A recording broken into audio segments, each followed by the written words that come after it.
Assalamualaikum warahmatullahi wabarakatuh. Jumpa kembali di channel Suketireng. Kali ini Mang Dayun akan bawakan sebuah cerita yang berjudul Dendam Arwah Gadis yang Diperkosa.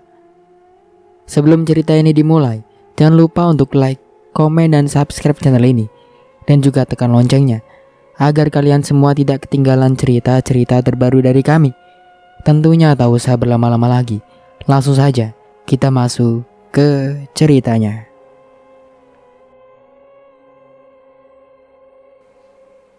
Maaf, siapa ya?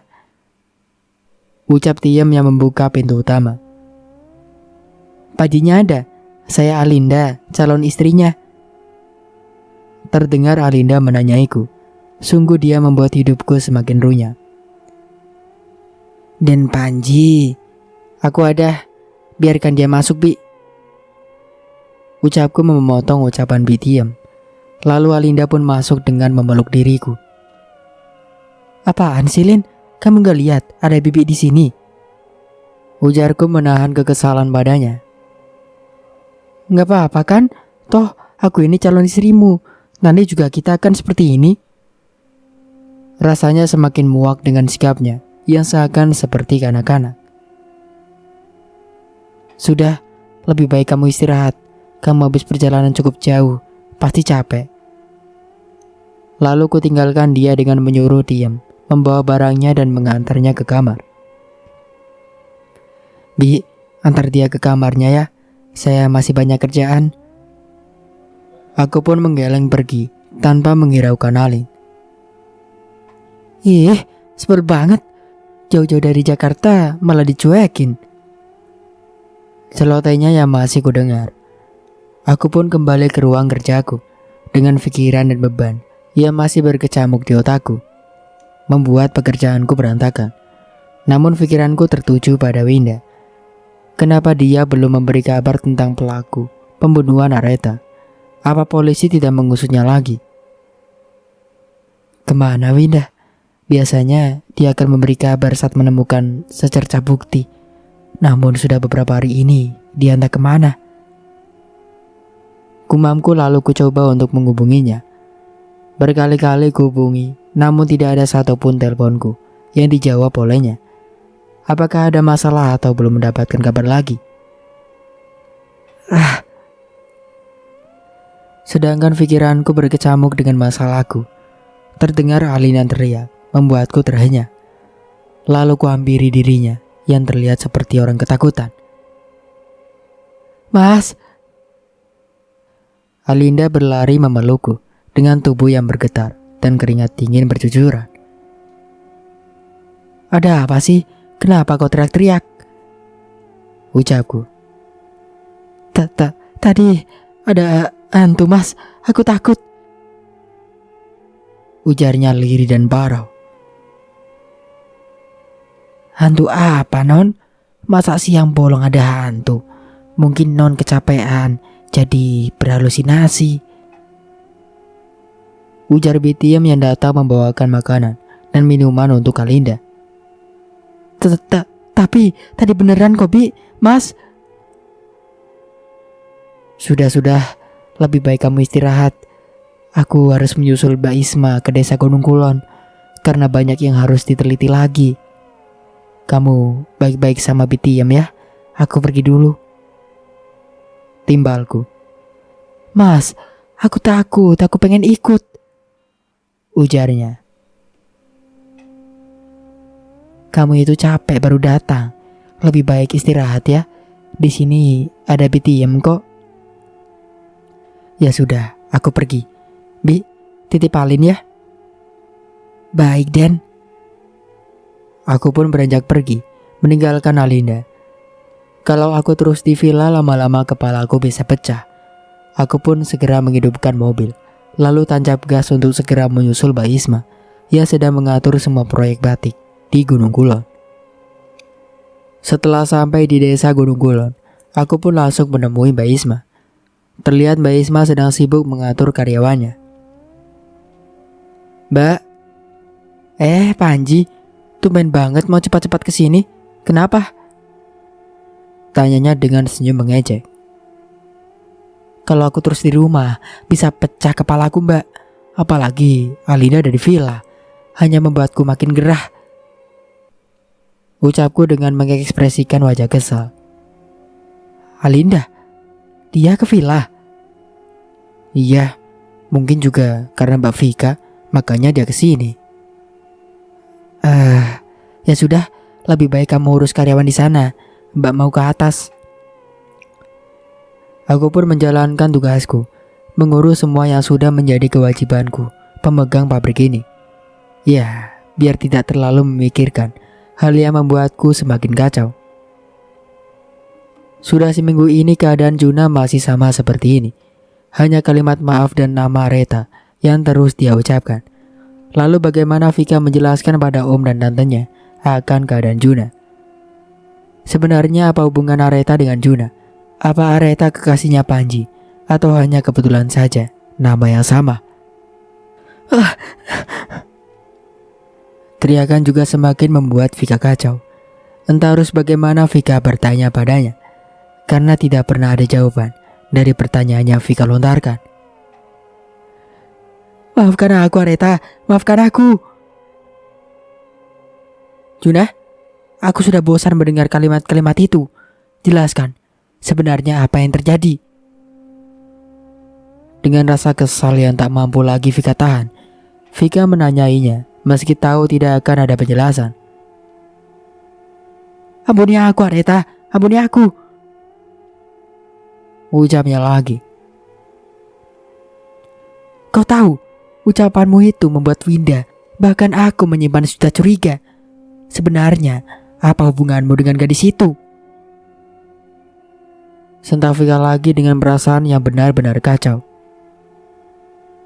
Dia tidak akan mampu menjawab.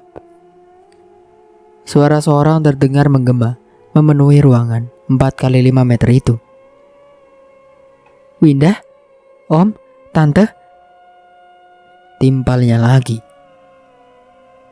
Ya, aku dan ibu juga ayah juga sudah mengetahui kebenaran bahwa Arjuna Perwinta seorang pembunuh dan pemerkosa.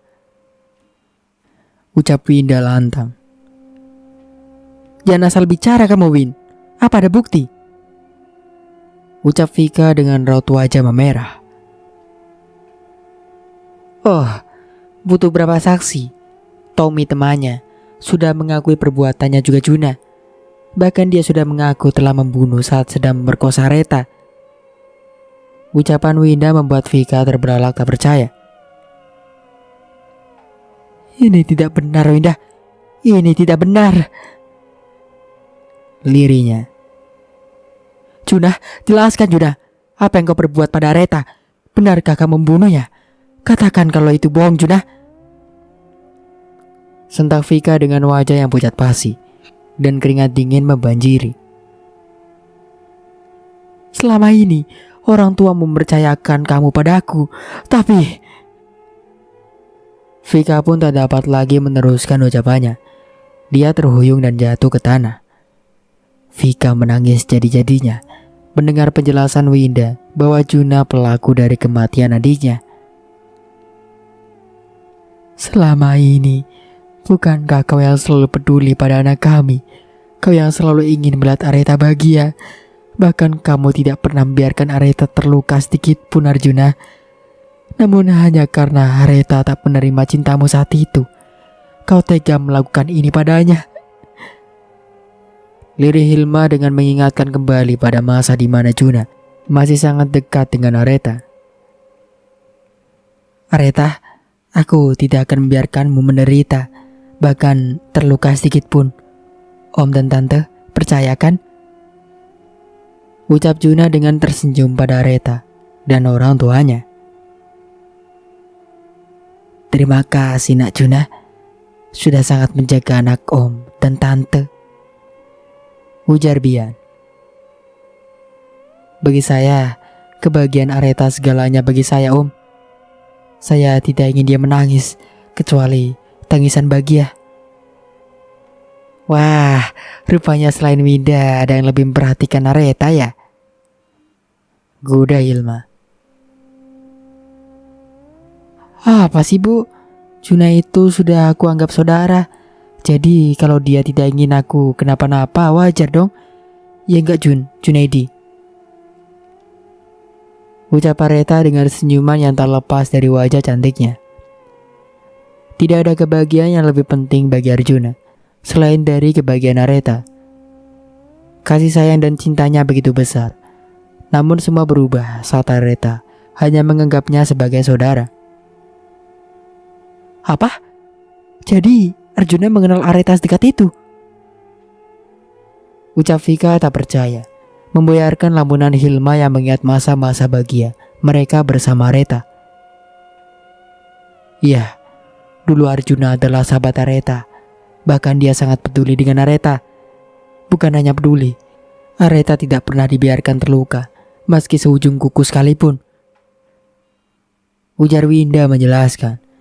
Vika hanya tertunduk, mengetahui bahwa Juna adalah dalang dari hilangnya Areta, bahkan hingga mengakhiri nyawanya.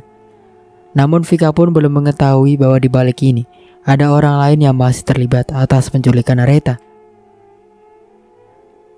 Aku pun masih ingat bagaimana saat Juna mengungkapkan perasaannya pada Areta dulu. Ujar Winda dengan mata mengembun. Aku ingin hubungan ini lebih dari sahabat. Aku suka sama kamu, Ar. Aku juga ingin menjalin hubungan lebih dari ini. Ucap Juna mengungkapkan perasaannya. Tapi Jun, aku tidak memiliki perasaan apapun selain sahabat. Bahkan aku sudah menganggapmu seperti kakakku sendiri. Jawab Areta. Aku minta maaf Jun, aku tidak menjalin hubungan lebih dari ini. Timbalnya lagi. Tapi Ar, aku sungguh-sungguh mencintai kamu.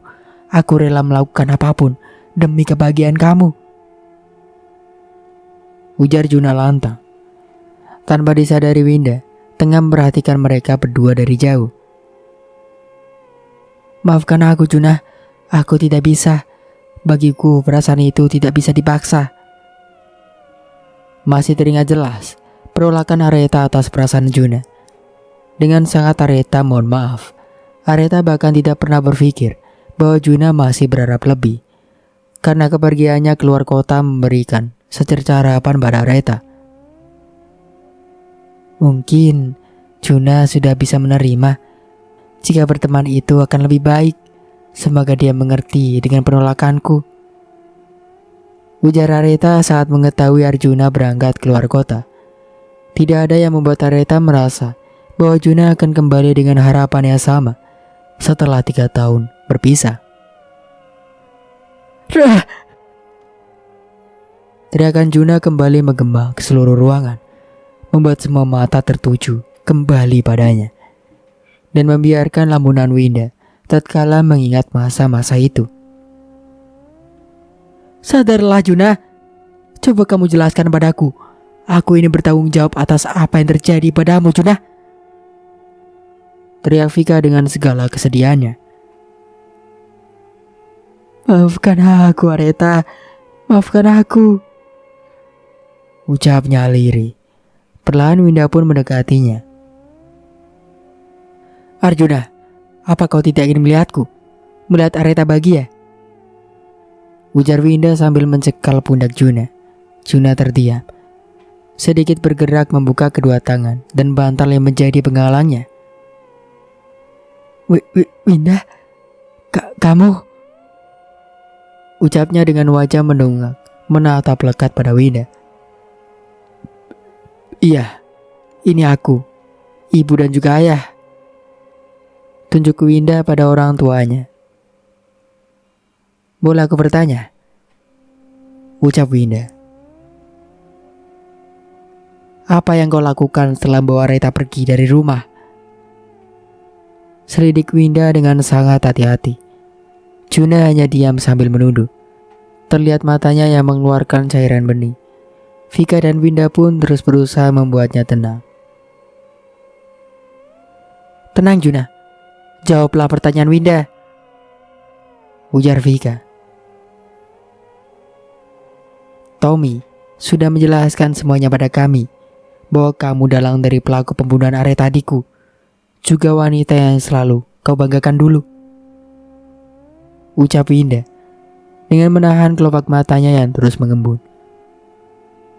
Terlihat Hilma yang ingin sekali memberi pelajaran pada Juna, namun Bian mencekal dan berusaha tenang. Apa kau lupa, Juna? Dia yang tak ingin sekali kamu melihatnya terluka, bahkan menangis sedikit pun. Lalu sekarang, bukan hanya terluka, bahkan kamu. Ucap Winda terhenti. Tangisnya pecah, mengingat bahwa orang yang selama ini menjadi alasan saat Areta bahagia adalah dirinya. Hela nafas dibuangnya dengan kasar, lalu Winda pun dengan senyum meminta Juna menjelaskan semuanya. Sekarang, kamu jelaskan apa yang kamu lakukan pada Areta. Kenapa kamu bawanya saat baik-baik saja? Lalu kenapa sekarang Areta pulang dengan keadaan? Dengan keras Winda memukul nakas, menahan amarah yang kian memanas. Juna sama sekali tak menjawab, hanya derayan air mata yang mengalir di pipinya. Mungkin kesalahan membuatnya tersadar bahwa dirinya lah yang sangat menginginkan kebahagiaan bagi wanita yang telah dia renggut kehidupannya. Tangis Juna kian pecah. Vika berusaha membuatnya tenang, begitupun Winda.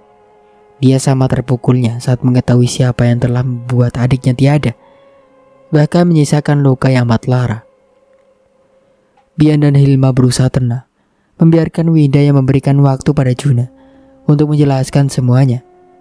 Apa yang membuat Juna berbuat nekat bahkan melukai orang yang mereka cintai. Vika hanya menunduk di saat semua tengah melontarkan setiap pertanyaan dan semua petunjuk bahwa Juna dalang dari hilang serta matinya Areta. Rasa percaya tak percaya masih bergelayut dalam pikirannya. Juna, lirik Vika dengan mata yang menahan embun yang ingin keluar dari kelopak matanya. Katakan bahwa itu bohong, Juna. Katakan pada mereka bahwa kamu bukan pelaku dari atas semua yang mereka tuduhkan pada kamu. Ini hanya fitnah dan ini gak benar. Dengan suara parau, Vika terus mengguncang bahu Juna guna menjelaskan apa yang dilontarkan oleh orang tua Winda dan Reta. Katakan, Juna, aku mohon. Timpalnya lagi. Dengan bibir bergetar dan wajah yang pucat, Juna mendongakkan wajahnya pada Vika. Lalu Juna mulai mengeluarkan suara. Mereka benar, Mbak. Liriknya dengan bulir bening yang luruh membasahi kedua pipinya, membuat Vika terbelalak mendengar penuturan Juna. Maksud kamu, jadi yang mereka katakan itu? Iya, Mbak. Maafkan aku, Mbak. Maafkan aku, Om. Tante. Dengan suara lirih dan parau, Juna mengakui kebenaran yang Winda tuduhkan, membuat Hilma dan Bian tak percaya akan yang dilakukan Juna. Jadi kamu, ucap Winda dengan tubuh yang lulai dan ambruk ke lantai. Vika, Bian dan Hilma kecewa dengan pengakuan Juna, sehingga membuat mereka semuanya syok atas apa yang Juna lakukan. Apa salah Reta? Apa dosanya hingga kamu tega berbuat keji terhadap anak saya? Sentak Bian yang membuat Juna, juga yang lainnya terhenyak. Kamu lupa betapa dulu saya selalu menghargai dan menyebutmu sebagai pahlawan anak saya. Kamu yang tak ingin Areta terluka, bahkan membuang air matanya sedikit pun. Namun sekarang kenyataannya. Dengan emosi yang telah dibunuh-bunuh, Bian melampiaskan amarahnya. Namun sangat sulit mengucapkan kalimat kenyataan bahwa Juna dalang dari kematian anak bungsunya. Jahat kamu, Arjuna. Tega kamu melakukan itu pada anak saya. Apa salahnya? Timbal Hilma dengan derayan bulir benih yang telah luruh dan membasahi pipinya. Maafkan saya Om, Tante. Maafkan saya Reta, lirih Juna. Dosa apa yang dilakukan anak saya sehingga kamu tega berbuat sekeji itu? Bentak Bian dengan dada kembang kempis menahan amarah. Sejak saya pergi ke luar kota, selama 1 tahun saya berharap Areta telah berubah. Saya pikir dia akan kehilangan saya karena kepergian saya. Namun saya kembali setelah 1 tahun saya di luar kota. Saya menemukan kabar bahwa Areta telah memiliki kekasih. Bahkan saat saya mengetahui kasihnya adalah kakak sepupu saya, yaitu Panji. Perlahan Juna tarik nafas dan dengan kasar membuangnya. Sejak saya pulang, saya tak pernah menemuinya, bahkan untuk sekedar memberi kabar.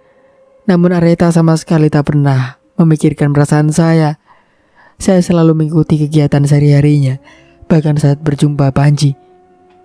Namun Areta dan Panji tak pernah menyadari itu, hingga bertemu di satu hari saat Panji akan melamar Areta dalam waktu 3 bulan. Sejak saat itu, perasaan saya sangat kacau. Bahkan saya tak pernah mau jika orang yang saya cintai lebih memilih orang lain dibanding saya.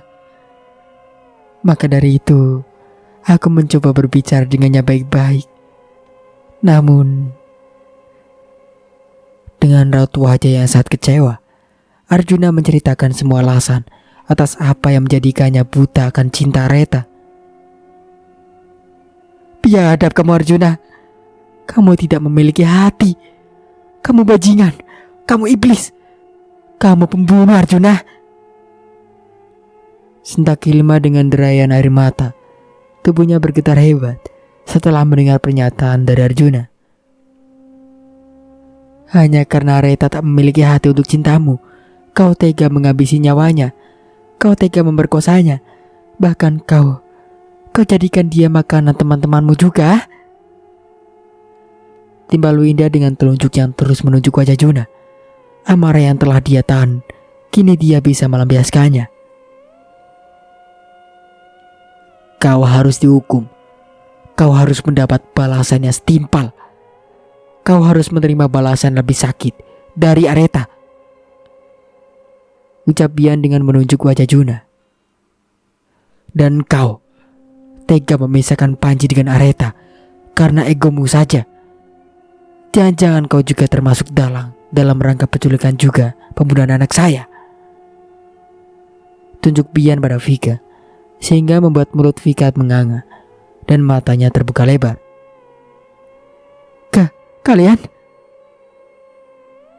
Saya sudah tahu Panji telah bertunangan dengan pilihanmu, bahkan dengan gadis yang kau anggap lebih baik dari anak saya.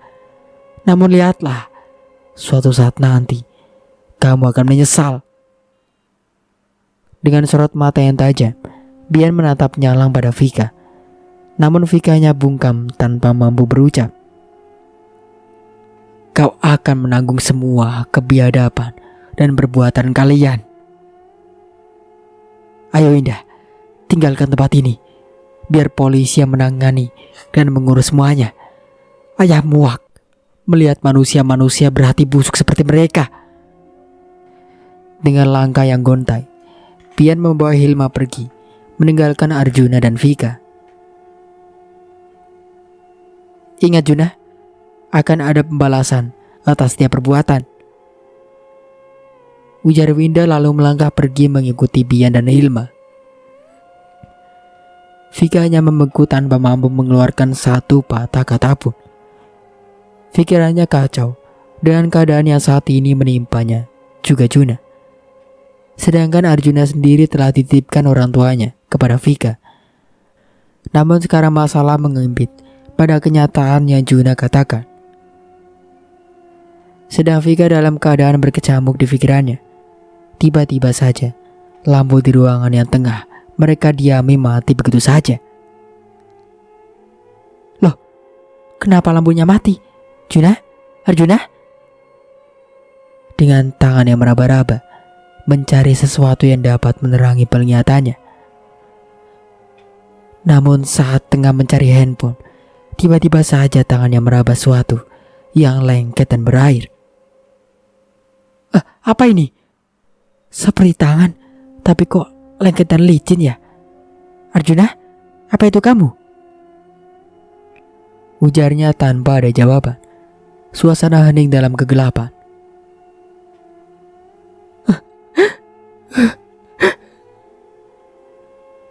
Dalam ruangan yang gelap gulita, Vika mendengar suara tangisan seorang wanita. Namun sayang, matanya tak dapat menembus kegelapan karena ruangan yang amat gelap tanpa sinar dari celah manapun. Siapa di sana?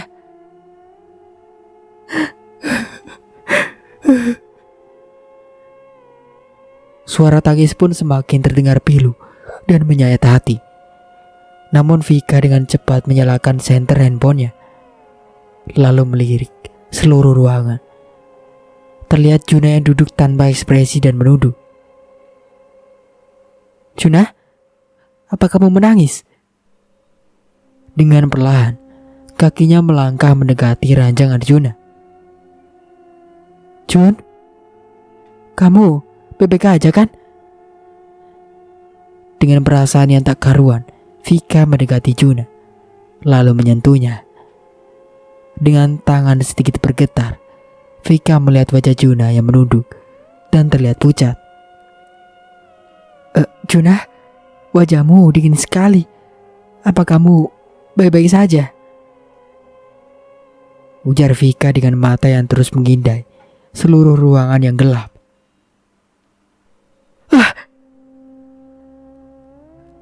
Teriak Vika setelah menatap kembali wajah Juna yang telah berubah menjadi sosok yang menyeramkan. Wajahnya yang bau busuk dengan belatung yang menggeliat di bibir yang sobek membuat Vika menutup wajahnya dengan kedua tangan. Pengkhianat. Siapa kamu? Di mana Arjuna? Tubuh Vika terjungkal ke belakang karena terkejut melihat sosok di hadapannya. Pengkhianat, kau akan mendapatkan balasan dari perbuatanmu. Lirik sosok tersebut dengan suara yang parau, namun sangat membuat bulu di tengkuk Vika berdiri semua. Siapa kamu? Aku mohon pergi, pergi. Teriak Vika dengan suara yang terdengar nyaring. Bu Vika, Anda bebek saja? Sapa seorang dokter yang baru saja datang, dengan bersamaannya lampu yang menyala. Bu Vika? Perlahan Vika membuka matanya dan melirik seluruh ruangan yang telah terang karena lampu yang sudah menyala. Dengan perasaan was-was, Vika terbangun dari lamunan. Setelah dokter berkali-kali memanggil namanya, ternyata setelah kepergian Winda dan orang tuanya, Vika terhanyut dalam pikirannya yang kacau, sehingga membawanya pada penampakan sosok yang menyeramkan. Iya dok, maaf kenapa? Ucapnya dengan dada yang masih deg-degan atas penampakan yang masih terbayang di ingatannya. Begini Bu Vika, mohon maaf sebesar-besarnya. Namun, apa yang menimpa Tuan Juna, kami berharap Ibu bisa mengerti. Karena beliau harus segera mendapati penanganan sebelum berpindah pada rumah sakit tahanan. Ujar dokter berharap sudah mendapat keputusan akan penanganan Arjuna. Baik dok, nanti saya usahakan secepatnya biar bisa menghubungi orang tuanya. Baiklah, semoga bisa mendapat kabar baik secepatnya ya Bu. Saya permisi. Baik dok, terima kasih. Dengan beban pikiran yang telah menumpuk, Vika gelisah dengan cara apa memberitahu orang tua Juna dengan keadaan seperti ini. Namun tidak memberi kabar dan memberitahu kebenaran pun sangat mustahil. Sungguh keadaan yang membuat kepala Vika terasa pusing dan berat. Namun entah harus dengan cara apa dia menjelaskan semuanya. Vika sangat tertekan dengan keadaan yang berderanya. Ditambah Bia dan Hilma telah mengetahui atas pertunangan Panji dan Alinda. Kecewa dan gelisah kini Vika rasakan. Saat Vika sedang berusaha membawa kompromi pikiran dan keadaan, tiba-tiba saja pintu kembali diketuk. "Permisi Bu, saya yang akan menjaga keamanan saudara Juna sejak saat ini. Karena saudara Arjuna sekarang adalah tahanan atas dasar pembunuhan dan pemerkosaan," ujar 3 polisi diikuti dokter yang menangani Juna. Baik Pak. Vika tak bisa membela ataupun mengucapkan kata-kata karena dia sendiri yang mendengar pengakuan Juna atas perbuatannya. Vika dengan berat melangkah keluar, meninggalkan Juna bersama polisi menyelidiki kasus yang menimpanya. Lalu dirinya mencoba memberi kabar buruk ini pada om dan tantenya. Sudah beberapa kali pesan telepon yang tak diangkat, namun akhirnya tersambung setelah sekian kali. Terus mencoba. Halo om, apa om bisa pulang ke Jakarta secepatnya? Ucap Vika tanpa berbasa-basi dan langsung to the point pada intinya. Arjuna om, Juna. Lirik Vika dengan bulir bening yang telah jatuh di pipinya. Juna mengalami kecelakaan dan Juna dia akan ditangkap polisi atas kasus pembunuhan. Vika harap om dan tante bisa pulang secepatnya ya. Baiklah om, terima kasih. Vika tunggu kabar kepulangan om dan tante. Sambungan telepon pun berakhir. Vika merasa lega karena om dan tantenya akan segera kembali. Sudut pandang Panji. Panji merasa bimbang karena Winda masih belum memberinya kabar, sehingga membuat pikirannya terus melayang. Sejak pulang dari desa Gunung Kulon, Panji enggan pulang ke villa karena kehadiran Alinda. Namun seberapa menolak, akhirnya Panji harus kembali ke villa, ditambah waktu yang kian mencekam.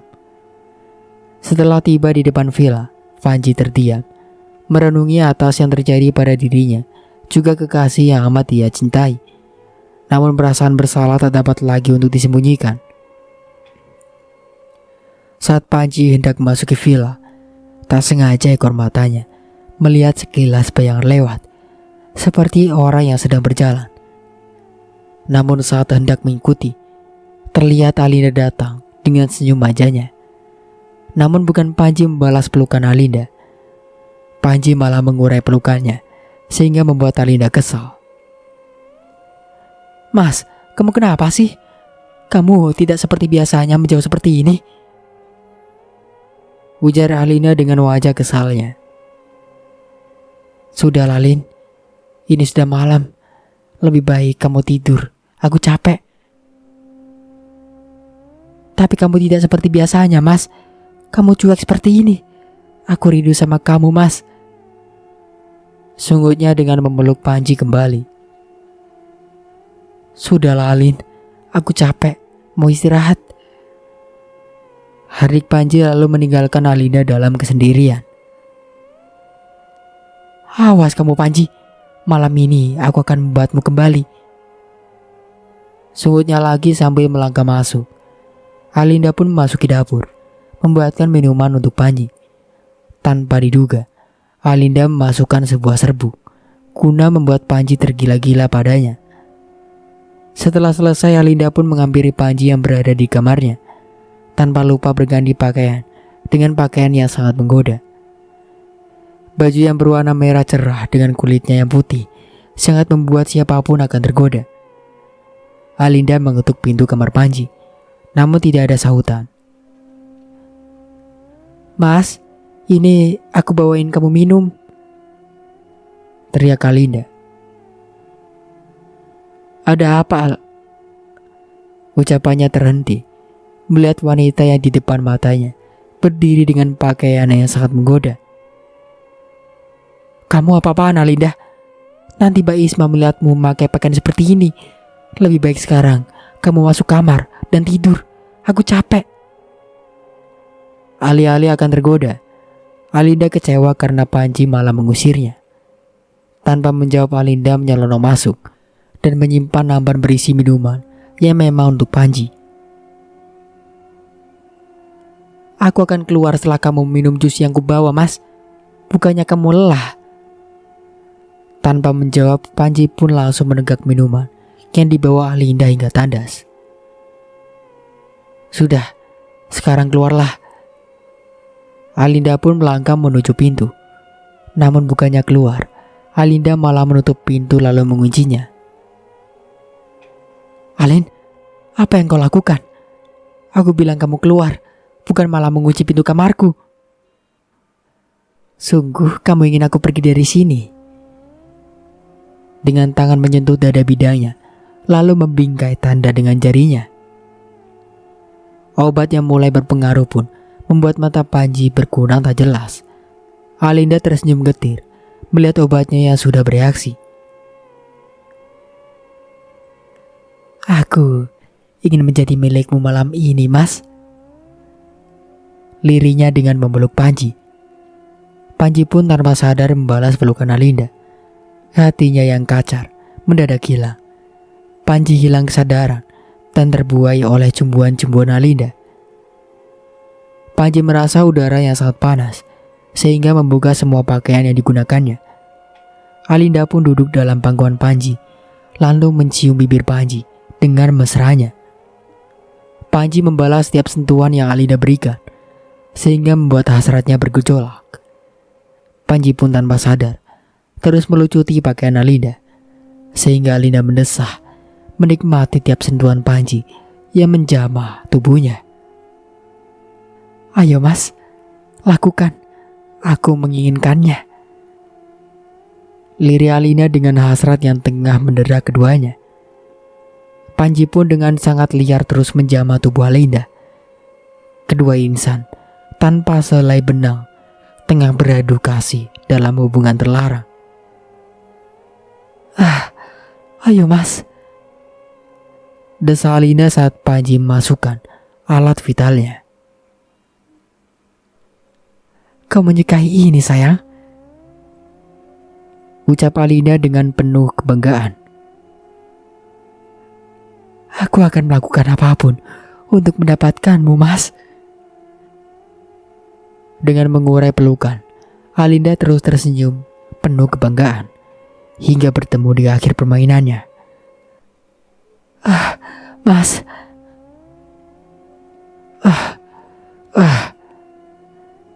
Desa Panji di akhir permainannya.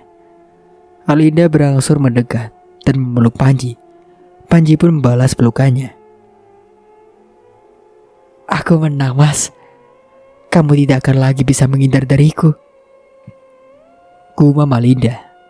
Tanpa sadar, perbuatan Alinda tengah diketahui oleh sosok yang terus memperhatikan mereka dari kejauhan. Mereka pun akhirnya terlelap setelah sama-sama merasa puas dengan permainannya. Namun sosok yang tengah memperhatikannya mendekat. Pengkhianat, tunggu pembalasanku Alinda. Sosok itu pun mendekat dan melihat kedua insan yang tengah terkapar. Wajahnya sendu, menyimpan kesedihan. Namun sosok itu pun menghilang dengan senyum menyeringai. Pagi menjelang, Panji pun membuka mata. Namun betapa kagetnya saat Panji terbangun karena Alinda tengah berada di ranjangnya. Alinda? Sentak Panji sehingga membuat Alinda mengerjap dan membuka matanya. Apa yang kamu lakukan di sini ya? Sentak Panji lagi. Mas, kamu... Alinda berpura-pura menangis, seolah semua adalah perbuatan dan kemauan Panji.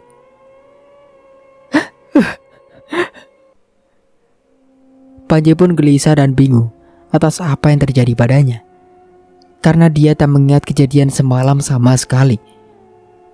Panji pun beranjak dari atas kasur, hendak menuju kamar mandi.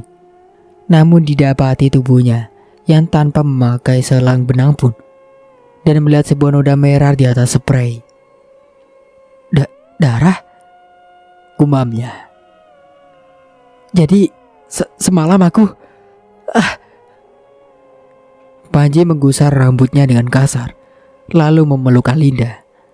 Alinda tersenyum sinis, mendapati kemenangan yang tak terduga. Maafkan aku, Alin. Maafkan aku. Lirih Panji dengan segunung penyesalan. Kamu harus bertanggung jawab, Mas.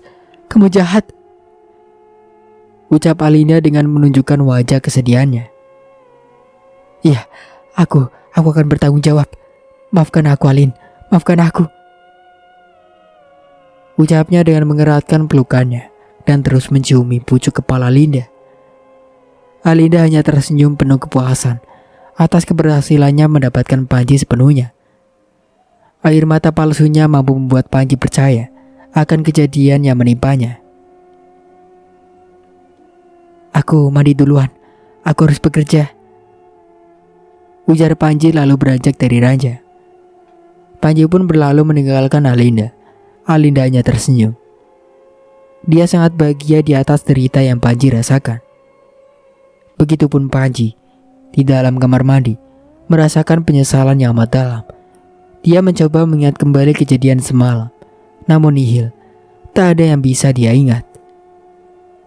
Panji pun meneruskan untuk membersihkan diri, meski dengan perasaan yang gusar. Pikirannya seakan kosong. Kejadian ini membuatnya semakin frustasi. Namun mau tak mau, Panji harus bertanggung jawab atas perbuatannya.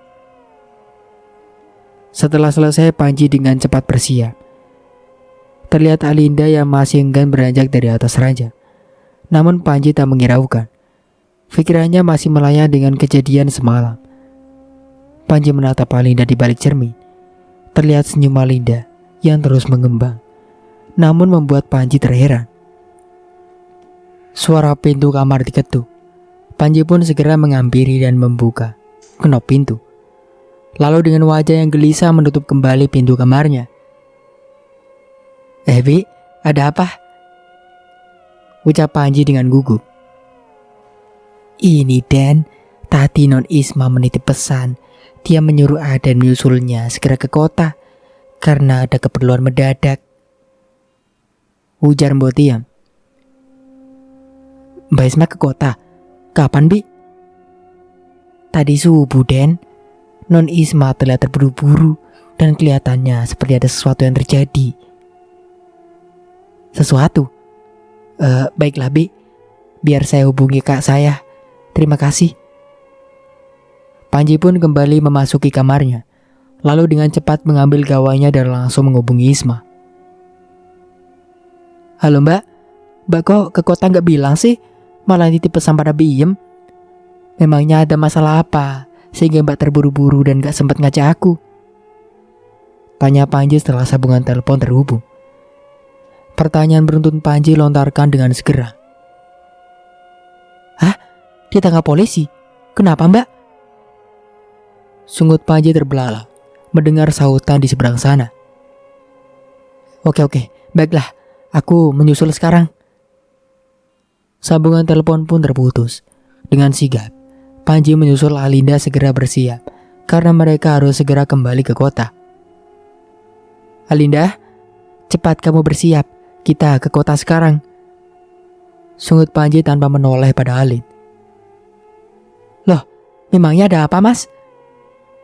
Daya Alinda mengernyit mendengar perkataan Panji. Juna ditangkap polisi. Mbak Isma sudah di sana. Kita harus menyusulnya. Seketika wajah Alinda berubah pucat. Senyum yang tadi terus mengembang kini sirna.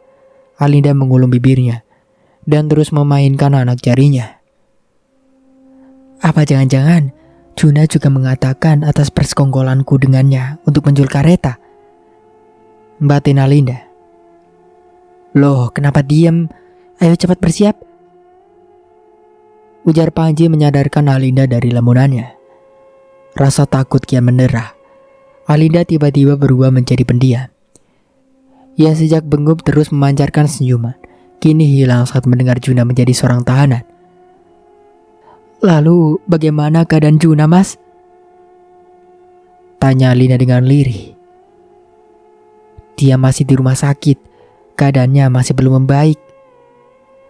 Cepatlah bersiap sebelum semua terlambat. Alinda pun bangkit dan beranjak dari atas ranjang, lalu masuk ke dalam kamar mandi dan membersihkan diri. Setelah semua selesai, Alinda dan Panji segera menuju ke tempat di mana Junad dirawat. Pikirnya sudah sangat tinggi di awan, membuat dirinya sulit untuk berkonsentrasi. Alinda dan Panji dengan terburu-buru mengendarai mobil. Meski dengan jalanan curam, Panji tak menghiraukannya. "Mas, hati-hati. Memang ada apa sih sampai terburu-buru?" ujar Alinda sambil memakai sabuk pengaman. "Kita harus cepat. Mbak Vika memberi kabar bahwa Arjuna ditangkap polisi," jawab Panji. Polisi? Kenapa Arjuna ditangkap?" "Aku belum tahu masalahnya. Yang penting sekarang kita ke sana dulu." Tanpa Alinda menjawab, pikirannya langsung terbayang akan kasus penculikan Areta. Dia takut bahwa Arjuna pun mengadukan atas perbuatannya. Jika sampai Panji mengetahui, bahkan kedua kakaknya tahu bahwa dirinya juga ada dalam rencana Juna, entah apa yang akan terjadi lagi padanya. Baru semalam Alinda merasakan kebahagiaan telah mendapatkan Panji seutuhnya. Namun sekarang dia gamang dengan kabar yang didapatnya. Tanpa menunggu waktu lama, Panji dan Alinda telah sampai di depan gedung rumah sakit dan segera menuruni kendaraan roda empatnya. "Alinda? Hei, Alinda?" Suara Panji membuyarkan lamunan Alinda. "Kenapa malah bengong? Ayo turun, ini sudah sampai," timbal Panji. Maaf mas." Alinda pun beranjak, dan mereka berdua langsung masuk dan menuju ruang perawatan Arjuna. Saat berjalan menuju kamar Arjuna, Panji melihat ruangan yang tengah dijaga oleh polisi, dan terdengar suara yang tak asing baginya. Panji pun mendekat, upaya sedikit mencari tahu siapa yang tengah menjadi tahanan lainnya. Namun saat telah berada di depan kamar, terlihat beberapa orang polisi sedang berjaga. Panji sedikit mendengar obrolan para polisi. Benar-benar heran dengan anak zaman sekarang, demi cinta butanya, rela berbuat yang merugikan diri sendiri, ujar polisi yang berpawakan tinggi dan berbadan tegap. Memang, mereka terlalu bodoh dan buta hanya karena cintanya yang tak terbalas, sehingga melakukan perbuatan keji dan terhina, mencoreng nama baik keluarga saja, saut polisi yang berbadan besar dan berkumis. Mereka tak sadar perbuatannya akan mendapat pandangan buruk dari semua orang, apalagi kasusnya sampai dari penculikan, penyiksaan, hingga memerkosanya, timbal polisi yang berkulit hitam. Panji hanya mendengar tanpa mau bertanya. Namun saat hendak melangkah kembali, Panji tanpa sengaja melihat siapa yang berada di dalam ruangan. Sementara aku cukupkan ceritanya sampai di sini. Saya Mang Dayun pamit undur diri. Kurang lebihnya mohon maaf. Wassalamualaikum warahmatullahi wabarakatuh.